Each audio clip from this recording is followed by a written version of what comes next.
వంట చేసేవారు పరిశుభ్రంగా ఉండాలి, ఆరోగ్యముగా ఉండాలి. వంట చేసేటప్పుడు వారి మనసులో ప్రేమ, సద్భావం, శాంతం, శ్రద్ధ ఇటువంటివి స్థిరపడాలి.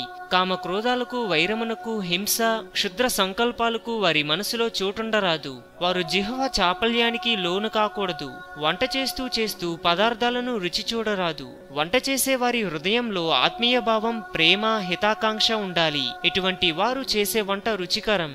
శ్రీకృష్ణ భగవానుడు దుర్యోధనుడు ఎంత బలవంతం పరిచినా అతనిలో ఆత్మీయత, సద్భావం లోపించినందున అతని విందు భోజనాన్ని తిరస్కరించి భక్తి ప్రపత్తులుండే విదురునింటికి పోయి సంతృప్తిగా భుజించినాడు. కన్నతల్లి, కట్టుకున్న భార్య, తోడబుట్టువు తనపై ఆత్మీయ భావంగా చేసే వంట వడ్డన పరిశుద్ధము, పవిత్రము, ఆరోగ్యప్రదము అవుతుంది. వంటవాండ్లకు, నౌకర్లకు అటువంటి ఆత్మీయత, ప్రేమ ఉండవు. వారు డబ్బు మనుషులు. అందువల్ల ఆత్మీయులే వంట చేయవలెను, వారే వడ్డించాలి. అప్పుడే అన్ని విధాల ఆరోగ్యము, ఆనందము, సంతృప్తి కలుగుతాయి.